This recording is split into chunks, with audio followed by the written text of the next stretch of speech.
Vamos lá, vamos lá. Legal, ó. Já até avisei o Matheus. Hoje, infelizmente, não teremos a câmera, né? Deixa eu abrir o conteúdo. Sobre o conteúdo. Hoje a gente vai entrar na matéria de falência e a gente vai entrar junto com falência e recuperação judicial. Aliás, darei recuperação judicial primeiro, antes da falência, e vamos retomar alguns conceitos das aulas anteriores, um breve conceito só da dissolução total da sociedade aqui, né? E eu já avisando já, antes de mais nada, eu mudei a aula de hoje. Eu estava dando tudo em slide, né, nas últimas aulas, mas eu acho que nessa parte aqui eu fui montando no Word, eu achei mais legal, eu fui fazer um teste, né, para ver se no Word rendia mais ali as anotações e tudo mais. Aqui fica muito restrito, vou tendo criado vários slides, fazer um teste, vou deixar a gente ver até a visualização no Word, que eu vi até o Surreal fazendo isso. Ele me deu essa ideia de dar a aula, pelo menos essa aqui, de falência e tudo mais, em Word. Se ficar muito ruim, eu volto para os slides, né? Que os slides, eles, querendo ou não, eles são mais detalhadinhos, mais bonitinhos, né? Então, assim, é só um teste hoje. Bom, gente, a gente tinha na última aula, eu dei meio corrido, porque eu não queria, sabendo que ia ter feriado e tudo mais também, eu queria ter encerrado essa parte da dissolução total da sociedade na aula anterior. Só que, como ficou um pouco corrido, eu queria pelo menos ressaltar aqui alguns pontos importantes, né? A gente já tinha visto lá atrás, na dissolução parcial da sociedade, quando ocorre, né, quais são as hipóteses para que haja a dissolução parcial. A total a gente também já observou, né? Quando a deliberação do sócio por maioria absoluta, quando acontece um consenso unânime entre os sócios, quando se passa o prazo de duração da sociedade, né? A gente viu aquelas sociedades que são criadas com uma finalidade exclusiva de exercer uma atividade econômica. Quando se encerra aquelas atividades, aquele prazo que eles estipulam dentro, e não há ideia de prorrogar esse tempo estipulado naquele contrato social, não havendo oposição dos sócios, pode acontecer também a dissolução total da sociedade e a extinção também na forma da lei, né? Esses conceitos todos que a gente viu aqui são para a gente iniciar um processo de solução da sociedade. Faltou falar nesse sentido que a dissolução total, ela tem uma questão de que, havendo a dívida, havendo credores, a dissolução total da sociedade ela pode ocorrer para que haja o pagamento das dívidas para os credores e também para que haja o recebimento da respectivo da cota de cada sócio, né? Faltou falar essa parte com um pouco mais de delicadeza, né? Aquela parte da dissolução, né? Que o Ministério Público ele acaba intervindo também, né? O que fala o 1087, né? Que existe um prazo para que haja liquidação da sociedade, liquidação judicial na sociedade, né? Que é um prazo ali de 30 dias, e caso não ocorra a liquidação nesses 30 dias, em 15 dias subsequentes, vai ser nomeado um interventor por uma autoridade competente para que ele administre e requeira a medida, né, de liquidação da sociedade até que seja nomeado um liquidante. Então, até posteriormente a esse prazo de 15 dias, haverá um interventor nesse caso para que ele tenha esses poderes para administrar a sociedade até que seja nomeado a pessoa que vai continuar esse processo de liquidação da sociedade, né? Que é aquela parte lá que a gente já viu, com a apuração dos haveres, havendo estipulado o patrimônio, vendo quais são as dívidas da empresa para serem pagas para os credores, eliminar toda essa parte aí das pendências da sociedade. O 1037 ele tenta não, né? Ele nos traz a ideia do que acontece, né? Quais são os prazos e como que é feita a liquidação judicial nesse caso, né? E são esses pontos que eu queria retomar, porque são pontos importantes para que a gente entenda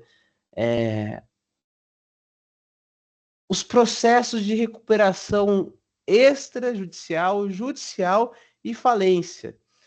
Porque, veja, a gente já viu aqui uma possibilidade da sociedade se acabar se extinguindo, né, de fato, né? E as outras hipóteses podem também, de maneira forçada, colocar a sociedade em risco e ela ser extinta, né? Pela relação de dívidas. Daí a gente vai ver isso com muita calma, né? Vou dar alguns exemplos de algumas sociedades que não acabaram, algumas que acabaram, por que acabaram. Isso a gente vai tentar ver nessa aula, né? E como eu já tinha adiantado lá atrás, né? É impossível dar essa aula toda hoje, é uma aula complexa. Lá na Cidade Anônima, achei que uma aula daria tempo, e acho que foi até deu tempo, né? Mas era um conteúdo que eu queria ter dado mais coisa depois naquela aula, e acabei não conseguindo dar esse conteúdo.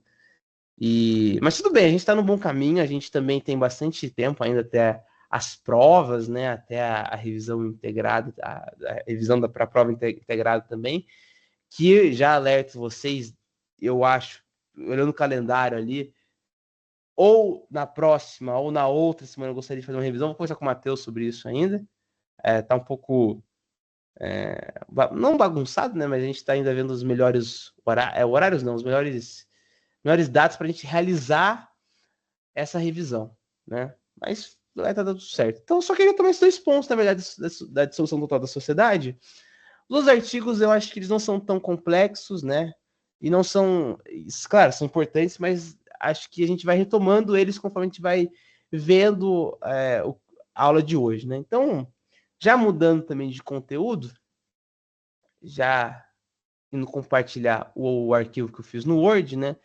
Tentei trazer tudo que eu considerei importante para a gente tratar sobre as possibilidades, né, do que fazer quando a empresa está em crise, né? A primeira coisa que a gente precisa entender, gente, veja, a gente viu até agora cenários, e a gente até falou, né, de hipóteses de cobrança do credor em relação às empresas. A gente viu também como que pode ser paga as dívidas, né? Quais são os formatos, né? A gente viu na sociedade limitada, né? Poxa, a questão do sócio remício, né? Que ele pode contrair toda a dívida, né? Que a sociedade ela responde solidariamente, tudo mais. Mas a questão que nós não abordamos ainda de maneira tão profunda é a gente entender o que acontece quando a empresa está em crise. Veja, vou dar alguns exemplos aqui. E aí, o meu lado futebolístico vai entrar em pauta, porque grandes casos recentes aconteceram, e na verdade casos emblemáticos no futebol aconteceram em relação à recuperação judicial, falência, né? Então a gente vai entender exatamente o que acontece.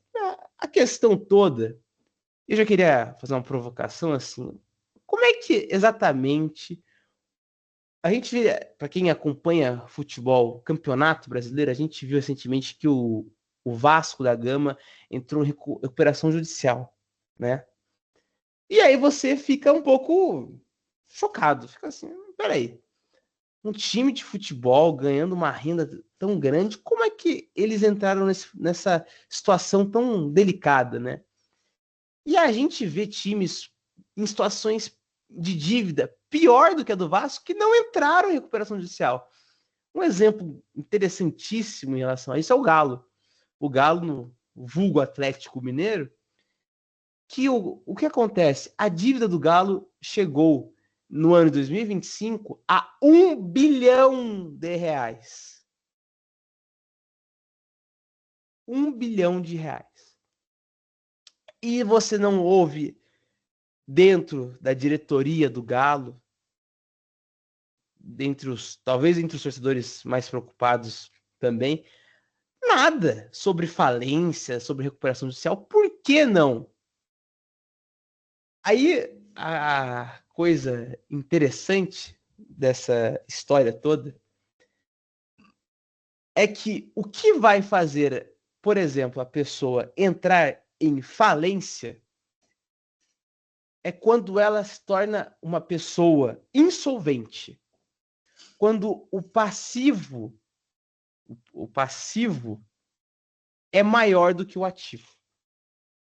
Então você começou a ter mais dívidas do que propriamente renda, do que propriamente patrimônio, que você chegou numa condição que não é mais possível que as suas dívidas sejam resolvidas, sejam pagas, sejam honradas. Essa hipótese, ela, em vários contextos, ela é o último passo, é a berlinda, é o fundo do poço. A gente vê muitas vezes assim, em filmes, a gente não tem a dimensão disso, né? Mas veja, e aí eu vou voltar para o Galo, mas eu vou dar um outro exemplo agora. Vocês não acham muito interessante que a Americanas, tendo um rombo absurdo de dinheiro, não tenha só sido extinta, tipo, sumida, como se fosse. A gente já viu outras grandes empresas sumindo completamente. Por que ela não sumiu? Por que ela ainda existe? Porque apesar da dívida ser muito grande, não é não há aqui a questão da insolvência ainda. Se eu não me engano, ela entrou em recuperação judicial. Talvez ela tenha tentado fazer falência, talvez depois dessa aula, a gente pode ver e ela entrou em falência, né? Mas eu lembro que a primeira ideia, quando saiu o rumo da Petrobras, não, da Americana, das lojas americanas, foi tentar recuperação judicial, né? A falência, senhores, ela aconteceu em muitos clubes na Itália. O Napoli, que é um time que vai ser campeão provavelmente agora no campeonato italiano, é um time que já sumiu, já entrou em falência. Não era uma empresa, né? Mas a instituição Napoli já foi tirada do mapa e renasceu com outro nome. Tanto não é só o Napoli, tem outros clubes que também fizeram esse processo de trocar parcialmente o nome. Tem clubes até no futebol brasileiro que isso aconteceu, só tô querendo lembrar qual clube que era. Mas eu não vou, acho que não vou lembrar agora. Mas teve um clube aqui no futebol brasileiro que também passou por esse processo de trocar o nome, porque a dívida estava tão grande que vamos pegar como empresa, né? Só para ficar mais fácil de entendimento, mas não é uma empresa, no caso ali, acho que era uma associação e tal. Você destruiu o clube, você fez com que aquele clube deixasse de existir e criou outro em cima com o mesmo nome, só que com uma leve alteração. Foi mais ou menos isso que aconteceu com a Napoli, né? A Napoli não é Napoli agora, tem um Napoli e algum nome. Para falar que não era a antiga Napoli, mas enfim, é muito curioso isso no futebol, né? Mas aí você deve estar se perguntando, tá bom, Lucas, mas e o Galo? Você me deu o exemplo do Galo em relação ao Vasco, né? Por que o Vasco ele entrou em recuperação judicial e o Galo não, sendo que a dívida do Galo é infinita, não infinitamente, vai. O do Vasco também tem muitos milhões envolvidos. Mas a do Galo é de 1 bilhão, é maior que a do Vasco. Por que eles não entram em falência ou recuperação judicial? Por quê, senhores? Veja bem, o patrimônio do Galo ainda ele é superior às dívidas que ele contrai. Aí você vai ver, mas o Lucas, a renda do Galo, naquele ano, não foi nem perto de 1 bilhão. Digamos que sendo 500 milhões de reais. Ainda falta 500 milhões para pagar uma dívida. E aí você vê o Galo contratando um jogador caríssimo. Você vê a renda do Galo de transferência agora foi um absurdo. Os caras venderam o Paulinho e tudo mais por uma grana preta, mas trouxeram 5 caras novos. 6 caras novos. Trouxeram Caio Paulista, Rony, Dudu. O salário dos caras também tudo alto pra caramba. Quem mais? Gabriel Menino, Dudu, Patrick, Rony. Tem mais. Tem muito mais. Aí você fica incrédulo, né? Aí eu lembro que o professor Fred, né, quando eu tava no sala, ele falou o seguinte pra mim: Lucas, quanto você acha que vale o Hulk? Falei, poxa, o Hulk vale uma grana. Tá bom. Quanto você acha que vale o Guilherme Arana? Vale uma grana. E quanto é que você acha que vale o zagueiro do Vasco? Senhores, senhoras e senhores, né?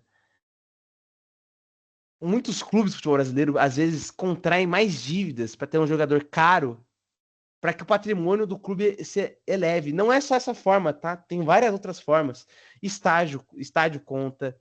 O que conta também? Sócio torcedor. Você tem que levar tudo em consideração em termos de patrimônio. Tudo que pode ser vendido tem que ser colocado na conta para que entre nessa possibilidade drástica de falência. Porque o passivo maior que o ativo é, de certa forma, muito difícil de ser atingido. O Vasco, ele conseguiu quase o impossível, porque ele tá quase lá, ele tá na recuperação ainda. Eu falei só da falência.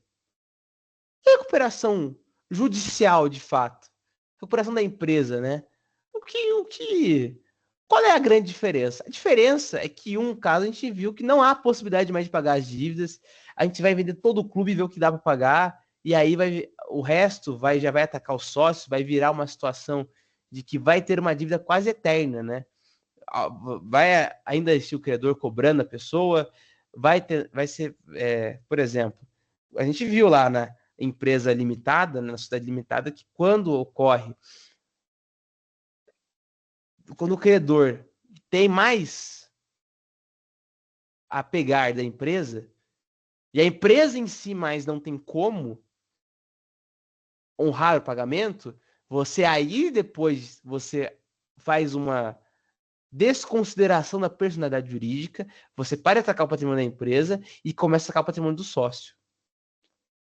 Então fica isso, vira isso. Então você vai nessa etapa do que a gente falou lá atrás, agora entra muito mais forte na falência, mas você vê ali pessoas que não vão conseguir pagar a sua dívida, mas vão pagar a dívida pelo resto da vida. Na recuperação judicial não é assim que tá. Tem uma cena de Suits, um episódio, na verdade, muito interessante a respeito disso. Não vou lembrar o episódio. Vejam o Suits inteiro, se for o caso, que é uma série interessante, apesar de, claro, as regulamentações e as leis serem diferentes aqui do Brasil, né? Mas veja, em Suits tem um episódio que vai um senhor meio gordinho, né? Vira e mexe aparecem uns edits, né? Pra mim sobre isso, mas o cara fala assim, não, que você tem que convencer o Harvey, no caso, o personagem principal da série, convencer ele de que ele vai ajudar a empresa dele.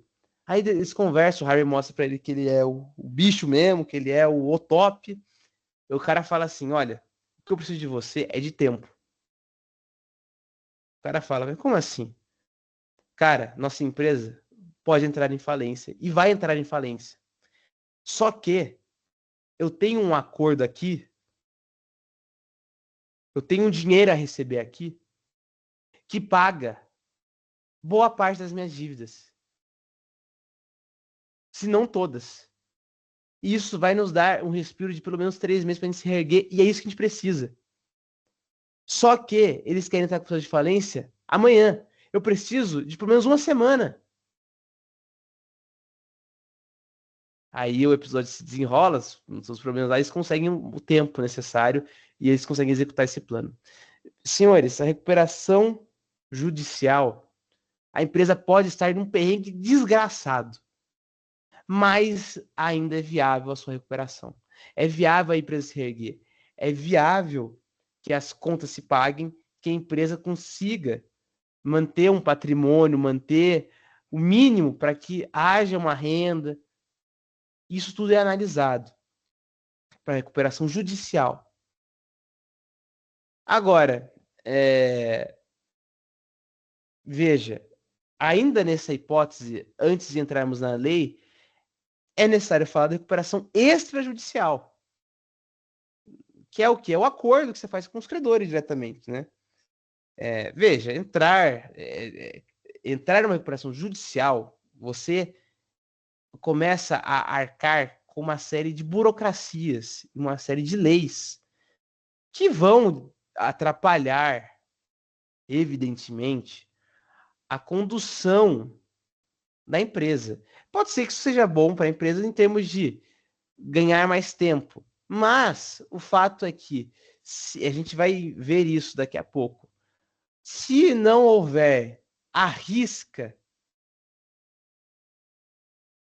se não for seguido a risca, o plano proposto na recuperação judicial acabou. Esquece, não é recuperação judicial, acabou, não vai. As próximas etapas serão cruéis com a empresa, que a gente vai ver ainda. E a recuperação extrajudicial é a tentativa de acordo entre credores. Então, veja, existe até uma assembleia entre credores, que é uma reunião que fazem em empresas grandes, isso acontece com uma certa frequência, não certa frequência assim, né? Já acontece. Você vai lá, você reúne todos os seus credores. Então, todo mundo tá lá na salinha. Beleza. Você fala assim, fulano, é o seguinte. Fulanos, né? Você, eu posso pagar X hoje. Você, eu posso pagar Y. Eu posso pagar tudo para você. Isso não é o suficiente para quitar a dívida. Mas, em 2 meses, eu consigo fazer com que a minha empresa receba pelo menos mais um valor tanto, que aí eu vou conseguir pagar vocês.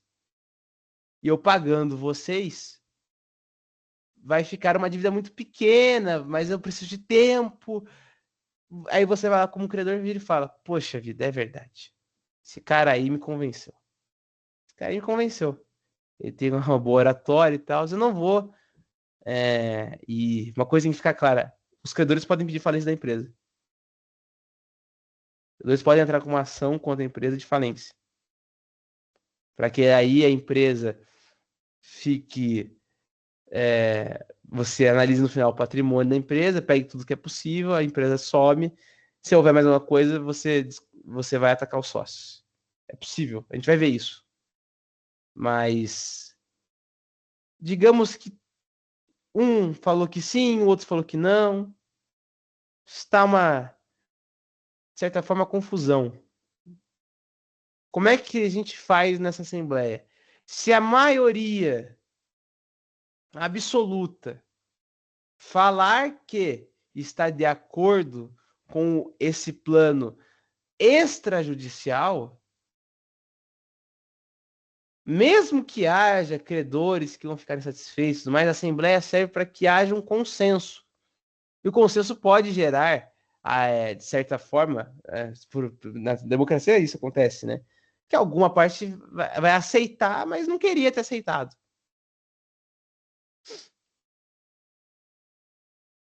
Se ela conseguir ainda honrar tudo que ela falou, beleza. Se todas as etapas que a gente falou nem vai entrar, a recuperação judicial nem entra na justiça, não entra em nada. Mas ela tem que ser honrada. Se não, se a qualquer momento também o credor pode virar e falar, você descumpriu tal, agora nós vai de outra. Se não vai no amor, vai na dor, né? Então isso tudo tem que ser levado em consideração na antes de entrar na recuperação do judiciário de falência, essas etapas que podem acontecer antes dessa medida mais drástica. Aí vamos entrar para o que de fato a Lei 11.101 diz, né, que é a lei que rege em relação a essas possibilidades de recuperação judicial e falência. E a primeira coisa que nós temos que entender é em qual lugar que vai ser julgado a ação. Vai ser julgado a ação onde há o principal estabelecimento econômico da empresa. Então, o juízo que estiver lá na sede, lá no estabelecimento principal da empresa, é ele que vai julgar. Lá que será julgada a ação. Dentre as etapas, para a gente, e eu não vou falar ainda do administrador judicial, eu vou falar das etapas para você começar uma recuperação judicial, você tem que entender o seguinte, não é todo mundo que consegue. Então, mais embaixo aqui, olha que interessante. Isso aqui é logo de cara. Se você abrir, se você pegar agora a lei 11.101, você vai perceber que logo de cara você vê a legislação falando assim: esta lei não se aplica a aí as duas hipóteses. Empresa pública e sociedade de economia mista. É o inciso 1. Veja, já barra logo de cara que não é para todo mundo a recuperação judicial. Nem a falência. Empresa pública e sociedade de economia mista vão passar por outros procedimentos. Até porque ela tem que ser legislada por algum público ou empresa pública. Então aí o buraco é mais embaixo. Aí não tem essa de. Não estou falando de órgão privado aqui, né? Estou falando de outras. Outro tipo de empresa, né? De outro tipo de procedimento e tal, que não vai ser. Não vai ter a possibilidade sequer de passar por esse. Por de falência de recuperação. A hipótese 2 que a lei traz é que a exclusão parcial da falência e total da recuperação. E como é que isso está escrito aqui? Vamos ler aqui como é que está o artigo 2. Essa lei não se aplica a instituição financeira público-privada, cooperativa de crédito, consórcio, entidade de previdência complementar, sociedade operadora de plano de assistência à saúde, sociedade seguradora, sociedade de capitalização e outras entidades legalmente equiparadas às anteriores.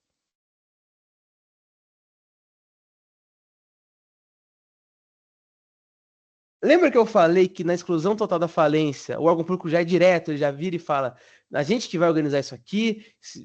Aqui, nessa ideia aqui, do inciso 2 do artigo 2 dessa lei, fala que não pode pedir recuperação, mas até pode sofrer falência. Mas antes da falência decretada, um órgão do Estado nelas intervirá para se tentar uma liquidação extrajudicial. E isso é uma etapa que eles vão tentar fazer para que não passem por um processo de falência. A gente deu exemplos ali do que o que mais ou menos está exemplificado no artigo 2. Aqui tem exemplos até mais claros. Instituições financeiras, operadores de plano de saúde, no caso, instituição financeira, o Bacen, operadores de plano de saúde, o ANS, sociedades seguradoras como a SUSEP. Então, aqui a gente começa a ver que esses dois modelos de empresas, eles estão fora. Eles vão ser abordados de outra maneira, não cabendo, portanto, nem a falência nem a recuperação. Só no caso do inciso 2 que dá a possibilidade da discussão parcial da falência, ou seja, pode até haver falência, mas vai acontecer um outro procedimento antes, tentando evitar justamente esse processo. Voltando aqui,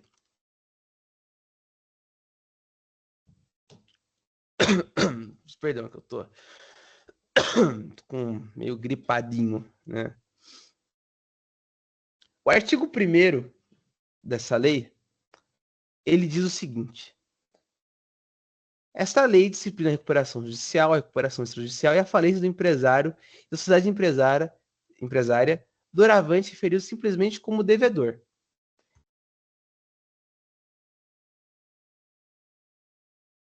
Existe, então, portanto, uma posição restritiva do artigo 1º, que vai apreciar, portanto, então, principalmente a sociedade empresarial e o devedor empresário individual, que seria o MEI, né? Aqui eu até coloco o artigo 966 do CC, que fala de quem que é o empresário e tudo mais.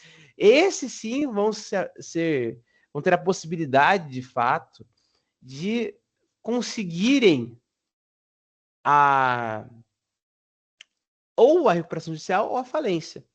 Mas existe uma súmula do STJ que surgiu devido à pandemia, que foi com o Surreal até falou para mim que foi de uma faculdade do Rio de Janeiro, que acabou pedindo a recuperação judicial.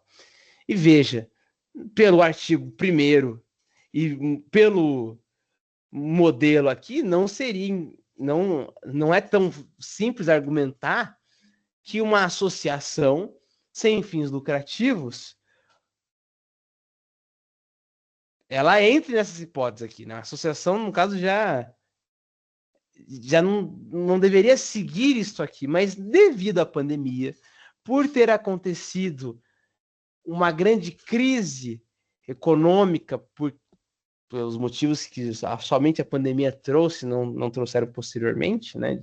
Ou não aparecia anteriormente até a pandemia, o STJ, nessa súmula, devido à faculdade que pediu a recuperação judicial e que, se não a pedisse, iria simplesmente parar de funcionar, não iria existir mais, a súmula da STJ diz o seguinte: associação sem fins lucrativos, mas que exerçam atividade econômica, tem legitimidade para pedir recuperação judicial. Então, existe uma brecha no que a gente viu para que não se restrinja as duas hipóteses do artigo 1º, que fala mais sobre a sociedade empresarial, mais sobre o empresário individual. Ele abriu uma possibilidade de interpretação para que uma associação possa entrar também em recuperação judicial, que ela tenha legitimidade para pedi-la. E isso, então, é uma exceção à regra, por assim dizer, né? E aí, senhores, para onde nós vamos agora? Eu coloquei esse artigo 21 aqui porque isso foi questão da OAB. Vocês se lembram? Aí eu estou falando uma pergunta até para ninguém, né? Agora, no momento que acho que não tem ninguém vendo a aula, ao vivo, pelo menos, né? Mas vocês devem ter visto nas aulas do SOL a figura já do administrador judicial. O administrador judicial, ele vai ser o cara que ele vai nesses procedimentos de recuperação judicial e dentro dos procedimentos da falência vai auxiliar o juiz, a parte credora, a parte devedora, para que todas as etapas da recuperação e da falência sejam seguidas da forma correta. Só que a pergunta que veio da OAB foi uma pergunta bem interessante. Quem que pode ser administrador judicial? E o artigo 21 ele é muito claro, gente. Ele é muito claro. Aqui diz: o administrador judicial será profissional idôneo, preferencialmente advogado, economista, administrador de empresas, ou contador, ou pessoa jurídica especializada. E as pessoas tinham essa alternativa na OAB, que era a questão certa. Mas tinha uma questão que não colocava o profissional idôneo. Como se, na verdade, isso fosse restrito ao advogado, economista, o contador, o administrador de empresas. Na verdade, ele até colocava uma possibilidade fora do artigo 21, de uma outra profissão, não lembro qual profissão que era, mas colocava uma outra profissão que não estava dentro desse artigo. E as pessoas marcaram a alternativa que não falava que podia ser qualquer profissional idôneo e que era restrito ao advogado, economista. Não é verdade. Pode ser qualquer profissional idôneo, qualquer profissional, então, honesto, por assim dizer. Acho que a melhor maneira de explicar idôneo seria de qualquer profissional honesto, mas que tenha, né, e o juiz nomeando vai levar isso em consideração, evidentemente, preferencialmente um advogado, economista, contador, administrador de empresa. Pode ser qualquer pessoa? Qualquer profissional? Pode. Poder pode. Agora, não é porque pode qualquer um que deveria ser qualquer um. Deveria ser um cara especialista em administrar e lidar com as situações. Mas a lei não barra nenhuma possibilidade adversa. Pode ser outra pessoa? Pode ser. Desde que profissional idôneo. Então, é uma coisa até que o meu professor lá do falecido SAID, uma faculdade não, um colégio que tinha, que eu estudei lá em Taubaté, e lá ele falava assim, né? Sempre que houver uma alternativa que fala exclusivamente, somente, apenas, qualquer coisa que tenha um caráter mais ou menos restritivo, fique de olho, porque nada é muita coisa e muito é muita gente. E é uma coisa que eu sigo, às vezes, até erro nas provas, perguntando assim, porra, mas será que. será que é. Será que é somente essas pessoas? Não pode ser mais ninguém, só essa aqui, nesse caso aqui. Não, nesse caso aqui poderia. Se eu seguisse o Marcelo, eu teria acertado, né? Pode ser qualquer profissional. Isso aqui é uma coisa interessante, já caiu em prova. Dê uma olhadinha nisso aqui, na prova, no caso, no OB. O que mais nós temos aqui? Seguindo, então. Veja, a gente viu, e eu fiquei falando aqui, né? Recuperação judicial, martelando isso. Pô, legal. O que que é recuperação judicial? O que é? O que que é? É um. Quem que monta o plano? Quem que. Como é que é o plano? Como é que funciona isso, né? O que pode acontecer, o que não pode acontecer? E aí, senhores, vamos ter que tomar alguns processos lá atrás, mas vamos falar do que é, então, recuperação judicial. Tá? O conceito, né? Vamos ler o conceito? É um plano ou proposta elaborado pela empresa ou de forma alternativa pelos credores. E aí o artigo 56, parágrafo 4º dessa lei prevê essa hipótese, cujo objetivo é o de renegociar as dívidas. Dentre os requisitos do artigo 48, são requisitos cumulativos, registro há pelo menos 2 anos.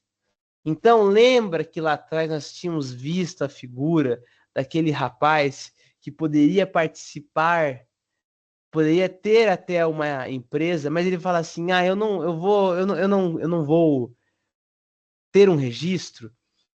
É que nem o caso do pipoqueiro que eu falei lá atrás, né? O pipoqueiro vai precisar ser um microempresário individual, eu posso só vender pipoca, ele pode só vender pipoca, não tem nada de errado.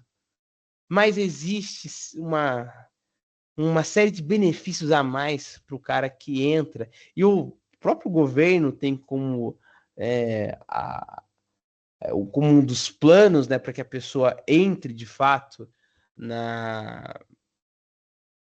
no registro, né, que ela registre a sua empresa, que ela seja uma empresa individual, dando para ele uma série de benefícios. E um benefício é que ele pode, e somente, né, aqueles com pelo menos 2 anos de registro podem pedir recuperação judicial. Por que estipula 2 anos, né?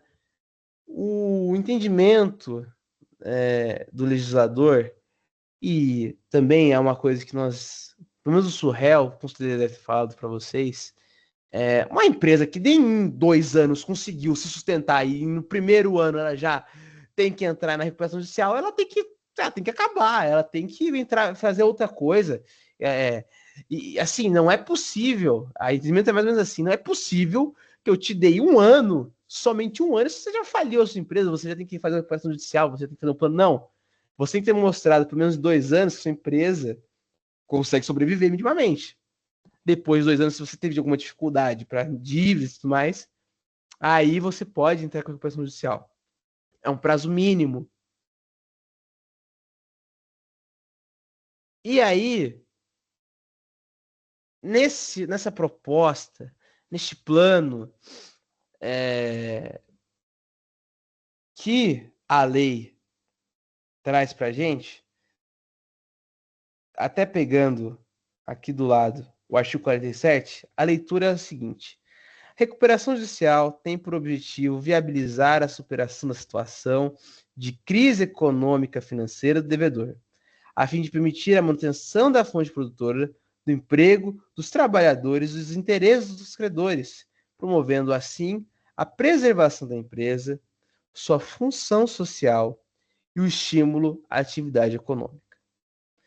Dando continuidade também ao artigo 48, poderá requerer a recuperação judicial o devedor que, no momento do pedido, exerça regularmente suas atividades há mais de 2 anos e que atenda os seguintes requisitos: cumulativamente, não ser falido, e ali eu coloquei ali embaixo também, eu coloquei primeiro a figura do empreendedor rural, porque é uma figura que foge um pouco dessas, do que a gente já viu, não ser falido, e se foi, sejam declaradas extintas por sentença transitada em julgado as responsabilidades daí decorrentes.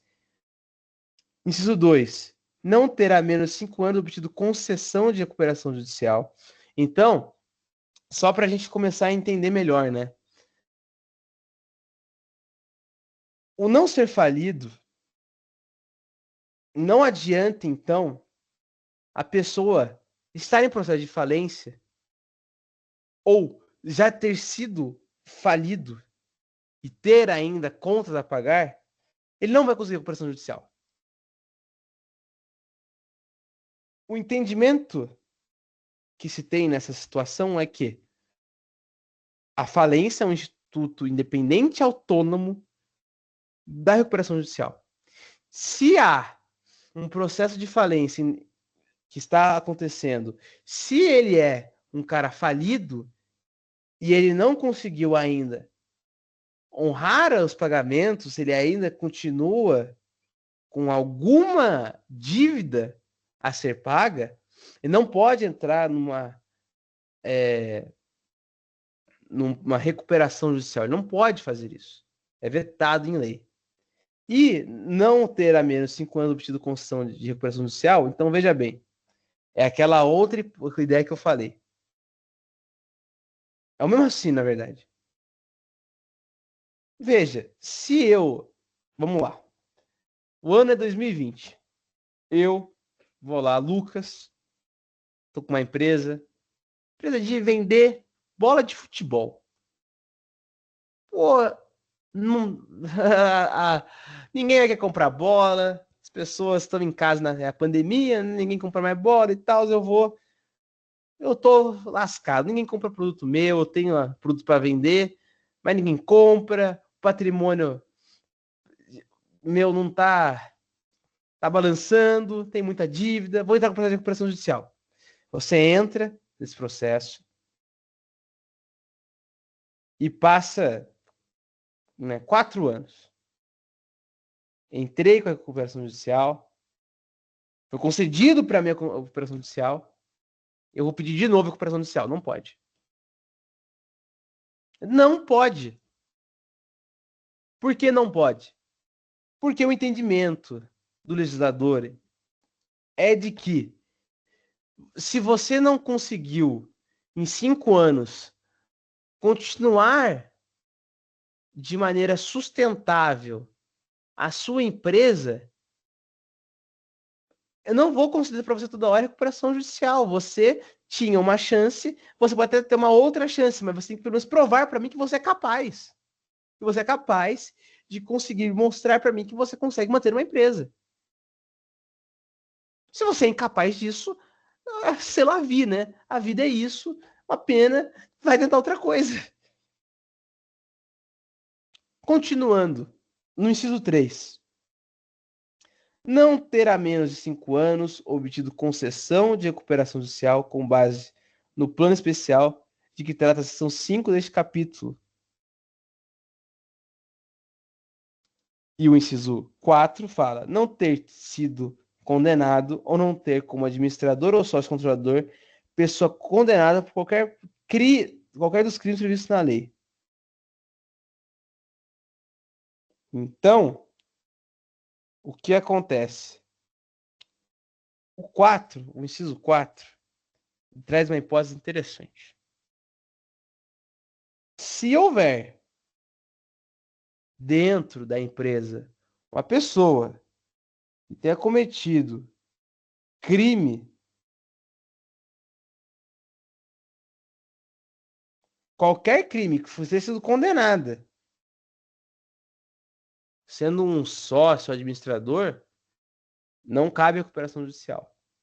É até razoável, né? É até razoável que isso esteja previsto em lei. As hipóteses estão aqui embaixo, né? Que eu estou colocando aqui, né? E bom, se você não tiver nenhuma dessas 4 possibilidades, e o inciso 3 ele é basicamente uma pequena continuação do 2, né? Ele quer dizer exatamente isso, da relação dos 5 anos. Se você não tem nada disso, não há o que temer. Quer dizer, não há o que temer. Você já está na recuperação judicial, né, amigão? Então, assim, há muito a temer, mas você pode tentar montar um planinho para você tentar recuperar judicialmente a sua empresa. Então, senhores, falando agora brevemente, como é que funciona essa recuperação judicial? Por que ela é diferente da extrajudicial?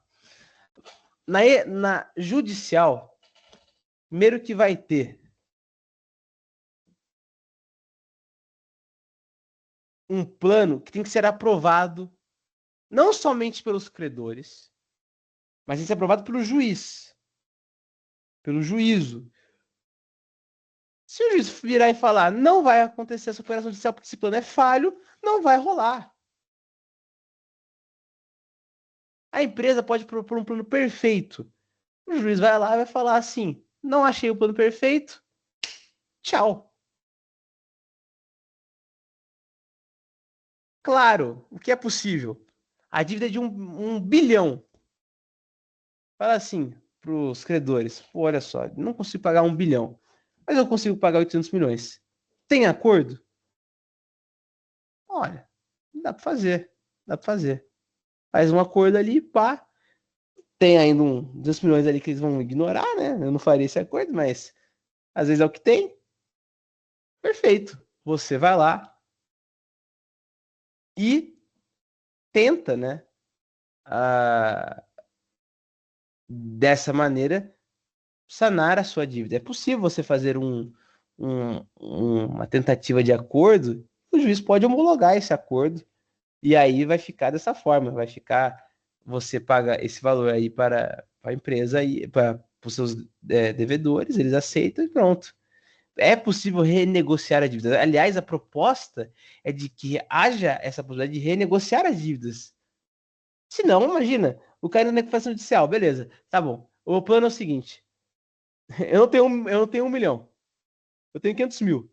Eu não vou ter mais 500 mil. Beleza. Acabou, não tem mais nada pra fazer, ué. Você não vai conseguir pagar, você não tem plano nenhum.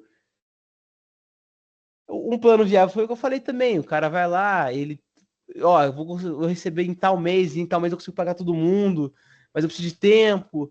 É possível, são hipóteses plausíveis, não há uma limitação. O que há limitação no caso é que nesse plano tem que haver, se houver um plano para que as dívidas sejam renegociadas, ou seja, adimplidas por um prazo determinado ali, o juiz tem que homologar o acordo. Se não homologar o acordo, acabou. Não vai ter que ser, vai ter que ser tentada outra maneira de sanar as dívidas. E, não obstante, né? Talvez vocês se recordem do artigo 971, não da maneira, né, bonitinha, então, mas vocês devem lembrar, por exemplo, que o empreendedor rural ele é uma figura um pouco diferente, né? Ele recebe uma série de benefícios a mais do que essas grandes empresas, no qual ele não segue aquelas restrições para que ele peça recuperação judicial. Aqui diz: para pedir recuperação, o empreendedor rural precisa estar registrado. Então, ok. O registro ali que a gente falou que era necessário, né, de pelo menos 2 anos, ele tem que ter. Mas ele pode computar o prazo de atividade anterior. Nossa, aqui eu escrevi tudo errado, né? Anterior área para fazer lá 2 anos. Tá? Eu vou arrumar isso aqui. Eu acho que tá errado aqui. Mas atividade anterior área. Eu tô falando algum artigo aqui. Para fazer lá 2 anos. Mas, o que ele quer dizer é o seguinte: não precisa. Ele pode comprovar esses 2 anos depois. É basicamente isso que o artigo 971 tenta nos falar, né? Um empreendedor rural, ele, diferentemente das empresas que querem recuperação judicial, ele pode perfazer o lapso de 2 anos. Ele pode computar um prazo de atividade anterior da área com lapso de 2 anos. Ele não precisa apresentar esse lapso aí pode não precisa ser como é que pode dizer, contínuo. Ele pode ser quebrado. Ele pode existem, se ele comprovar de alguma forma que esses 2 anos ele esteve lá usando a área, fazendo atividade econômica naquela área, e isso dar 2 anos, show de bola. Show de bola. Se ele conseguir comprovar isso, que ele já, né, mesmo sem o registro, já fazia essa atividade toda desse lapso de 2 anos aí, beleza. Ótimo. Tá tudo certo. Não tem problema. Ele pode pedir recuperação judicial. Endereçamento eu já falei, né? Tem que ser num foro competente, que no caso o estabelecimento econômico da empresa, então aqui é só um reforço, né? Ah, que aqui no caso é um modelo da petição inicial, né? Como é que fica o endereçamento, o mérito. Mas acho que isso aqui não é interessante entrar agora. Acho que não é interessante entrar agora.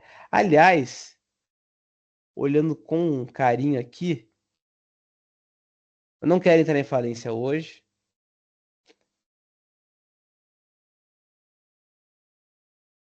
Isso aqui já vai.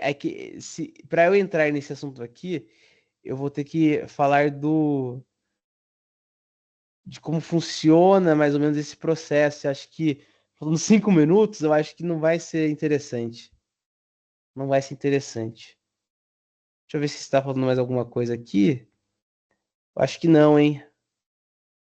Acho que não, hein? Acho que não. Bom, então, gente, para não haver riscos de eu explicar de maneira empurrando assim com a barriga e tudo mais. Não desse jeito, né, Lucas? Fala de um jeito mais bonitinho, né? Para que eu não faça de maneira atropelada. Não sei se atropelada também é a melhor palavra. Eu vou encerrar a aula de hoje já. Deixa eu só dar uma arrumadinha aqui que eu tenho toque. Pronto. E vai ficar assim. Eu vou mandar esse arquivo para vocês estudarem. É uma matéria gostosa, essa aqui de ler, aprender e tudo mais, porque é uma etapa importante do direito empresarial. Uma parte que é um pouquinho mais específica, tem legislação própria até, mas vale a pena dar uma olhadinha legal, assim, sabe? Provavelmente vai cair na prova do céu, isso provavelmente também vai cair na... É porque a prova integrada, ela tem... pega, às vezes, conteúdos de provas anteriores, né? Mas se o Surreal der isso aqui, se não cair nessa prova, vai cair na outra. Fatalmente. Fatalmente. Mas então é isso. Gente, eu vou ficando por aqui. É, Um abraço, tá certo? Parar de compartilhar aqui e tudo mais. E é isso, viu, gente? Então, para não comprometer é, o conteúdo, eu vou encerrar por aqui a aula de hoje, 3 minutinhos mais cedo. Mas tudo bem. Gente, até. Fiquem com Deus. Bom fim de semana, bom resto de semana aí para vocês. Tchau, tchau.